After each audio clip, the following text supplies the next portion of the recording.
In this video, I'm going to share with you one concept. It's actually a profound theory that is very simple, that if you understand and if you apply, you can get 10 times bigger results. Actually quite easy. Getting 10 times bigger results is actually easier than going for 10% bigger results or even 2 times bigger results. And I'm going to break down the science on why that is true. My name is Dr. Benjamin Hardy. I'm the best-selling author of Be Your Future Self Now. Down below, if you click the link, you can go to futureself.com and get additional free resources that go beyond this book. Please like this video. Please subscribe so that more people can see it. Let's go ahead and jump into this theory that will 10x your future self quite simply.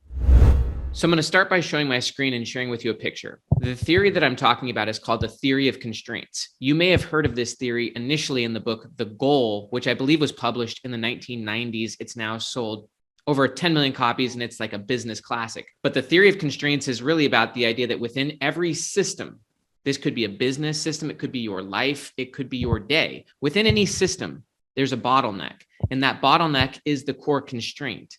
And rather than focusing all of your energy and attention spread thin, which is what most people do, you focus on the bottleneck. You have to first off clarify, what is the bottleneck?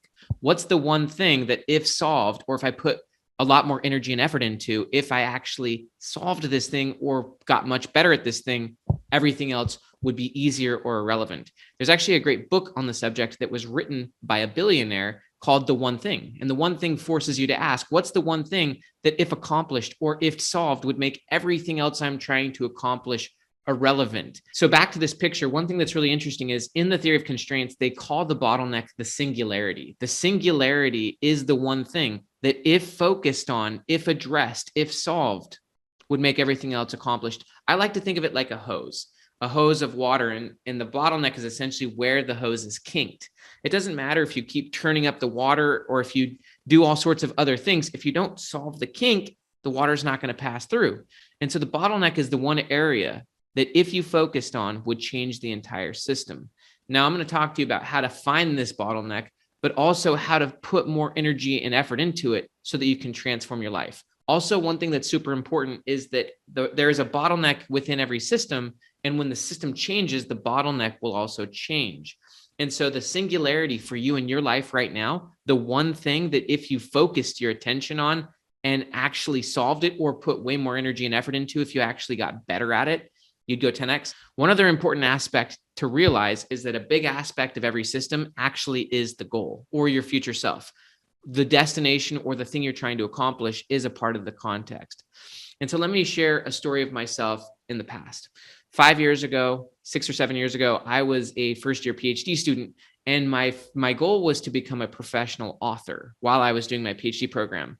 And so for me, I had to figure out what's the singularity, what's the one thing that if I got really good at, or if I solved, would allow me to become a professional author. After digging around, after talking to agents, after talking to other authors, after kind of digging around online, I realized that the one thing I needed to do was learn how to grow a massive email list, particularly through blogging.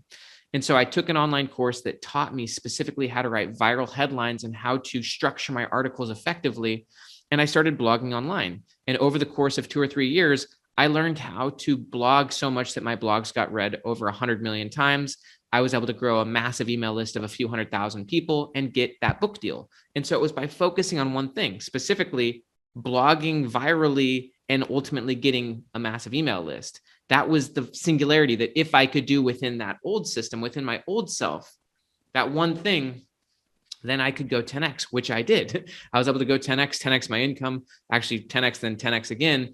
But then my situation changed. My system changed. I'm now in a different situation. And so trying to focus on the singularity of my past system would not work, just like you trying to focus on the singularity of what got you here won't get you there. This is what's a really interesting principle with the 80-20 principle, is that 80% of your results come from only 20% of what you do.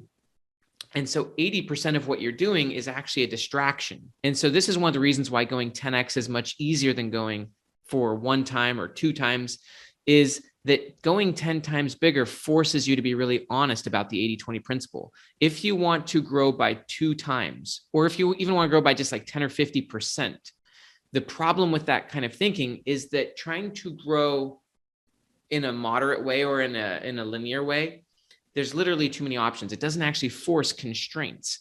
Actually, Dr. Alan Bernard was recently having a conversation with me and Joe Polish. Joe Polish is the founder of Genius Network. And Joe Polish was asking us, if you wanted to grow your profits by 10%, what would you do? And then he gave us like a few minutes to think about it. And Dr. Alan Bernard, who is an expert, he's probably the leading expert in the world right now who's alive on this theory of constraints. He said that trying to grow by 10% is a bad question because there's literally infinite things you could do to do that. There's almost an infinite number of things you could do. Almost anything you could do in a business could help you grow by 10%. He said, if you changed the question to, if you wanted to grow by 10 times, what would you do? The reason this question's a lot better is because it forces a lot harder constraint on your thinking. While growing 10%, there's a million different choices, which creates decision fatigue. Growing 10 times forces you to be honest that very few things you're doing right now would actually get you to 10x. It immediately forces 80-20 thinking. And the truth is, and this is something that Dan Sullivan taught me, Dan Sullivan being the co-founder of Strategic Coach. By the way, Dan Sullivan and I wrote 2 books together, one of them being The Gap and the Gain, the other being Who Not How. We are now writing 10x is easier than 2x. And one of the things that Dan taught me was that if you wanted to go 10x, only the best 20% of your life will get you there. The best 20% of your thinking, the best 20% of your current clientele. Only the best 20% of your life will scale up to 10x. 80% of what you're doing right now is actually a reflection of your past self. 80% of your current life may have been the 20% to your past self, which you focused on, expanded, and then created. But now it's your life, it's your habits, it's your system, it's your thinking, it's your skills. And so 80% of your current life is a distraction to your 10x future self, which is one of the reasons why 10xing your vision is very beautiful, is because it forces extreme honesty. If you're just going for marginal growth, you don't have to be very honest with yourself. You don't have to face weaknesses. You don't have to create constraints. By the way, constraints are very important, not only for productivity, they're also important for creativity. Necessity is the mother of invention. Constraints are also fundamental for flow. In order to have flow, you have to have clear and specific goals. Also, constraints are essential for happiness. There's a great book called The Happiness Hypothesis, where it talks about how if you have no constraints, if you have too much time or too much resources, you generally waste those, which is one of the reasons why I love the book Peaks and Valleys. Peaks and Valleys talks about how the bad things happen in people's lives because of what they do on their peaks. Usually on people's peaks, there's less constraints. Things are going really well when you're on a peak. You've got a lot of money or a lot of resources or a lot of freedoms, and you end up wasting time. You also have a massive margin for error, and you will ultimately lose your sense of clarity and purpose. Whereas when you're in a valley or when things are a little tougher, you then are forced through necessity and through constraints generally externally imposed upon you to get serious, to get focused. And so high achievers, whether they're succeeding or learning, always create constraints through which they can focus, be in flow, and move forward. An obvious constraint being a clear 10x vision, one of them being deadlines. Deadlines are a massive forcing function that create focus. And so you ultimately want to create conditions that lead you to high performance. So back to the idea of the bottleneck. The bottleneck is the one idea. It's the one thing that if you put most of your resources and attention to and actually got better at, would lead you to going 10 times bigger. This is the 20% of things that if you focus on, if you simplify your life down, and if you strip it to that 20%, then 10x becomes very easy. This reminds me of Michelangelo's statue, the David, which is in Florence, Italy, which is probably the most famous piece of art in history. Well, David, when he had the piece of marble, he was talking about how he was stripping away everything that was not the David. One aspect of constraint theory is that a system is only perfect when there's nothing left to take away. It's not about adding more and more to the system. It's actually about taking away everything that's not the David, taking away everything that's not the focused purpose and the singularity. One other aspect of this that I think is really important is that the core constraint or the core bottleneck for human beings as a whole is our attention span. Our attention is a very finite resource, very limited. And usually our attention is overly spread thin. We're distracted by this, distracted by that. We have too many competing goals. There's actually a great quote from Robert Brault. He said, "We're kept from our goal, not by obstacles, but by a clear path to lesser goals." We are all having way too many lesser goals, way too many competing priorities, way too many distractions. And so our attention span is spread thin. usually the same way a business is spread thin because they're trying to accomplish too much. In the book Good to Great, Jim Collins said, if you have more than 3 priorities, you have none. But I would argue, even within those 3 priorities, there's still a singularity.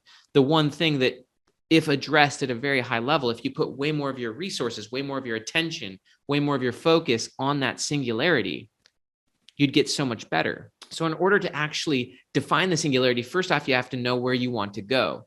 Because where you want to go, beginning with the end in mind, your 10x vision of your future self, that's what ultimately clarifies what the singularity is, or the bottleneck for getting you to where you want to go.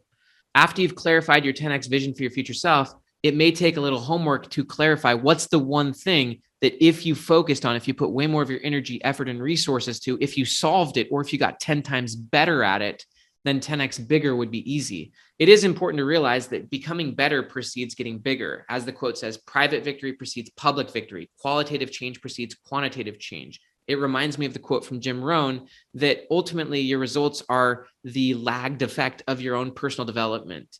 And so once you've clarified the singularity, whatever it is that you're to focus on, to put more energy to solve, and as you start stripping away everything that's not the David, everything that's not the singularity, as you start removing the 80% of your life that ultimately is a distraction to your 10x future self, what you then do is you start applying what Cal Newport would call deep work and what psychologists call deliberate practice. You actually focus your time and energy and effort with clear goals towards getting 10 times bigger. This also reminds me of one of Cal Newport's other books, which he calls So Good They Can't Ignore You. And that whole book is about becoming a craftsperson. Rather than trying to find your passion, you focus on developing capabilities. You develop craft. You become really good at what you do. You get so good at what you do that your work can't get ignored. And what's true is that you start to love the things that you do well. And so if you focus your time and energy and attention on quality over quantity, and you actually start to get really good at what you do, you apply deliberate practice. It could take 1, 3, 5 years for you to become 10 times better at what you do. But if you actually do focus on getting 10 times better, then you will become 10 times bigger. And so the goal is to get so good, your work can't be ignored in whatever form or facet that it is, to become so knowledgeable, to become so skillful, to become so expert, because you actually did the deep work, because you did do deliberate practice, because you did focus your attention on the singularity, which is the bottleneck in your life or in your business or in your happiness. So by focusing on the singularity, by going all in on that, by 10xing that, by simplifying your life down to that and stripping everything else out, you then simplify and then you multiply. I love the quote that simplicity is the ultimate sophistication. It's also just fundamental to realize that most people are distracted. Most people, they have way too many spread thin distractions or lesser goals or competing priorities. If you focus in on the one thing that will get your life to 10x and then get 10x better, 10x bigger becomes easy. You focus on the singularity, you solve that, you transform the whole system. And then once you get up to 10x at the next level, the singularity will change.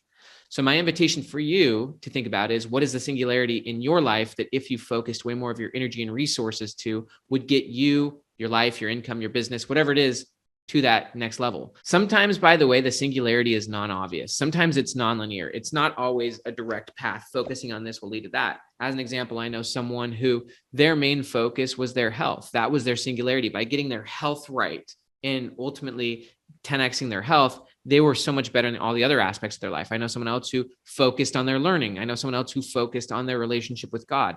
So the singularity is not always obvious. But for you, if you're honest with yourself, a big aspect of all of this is self-honesty. This is one of the reasons why I like 10xing the vision of your future self.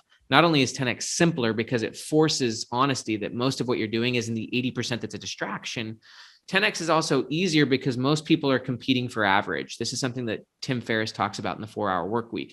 He said 99% of people are convinced that they can't have more than a mediocre life.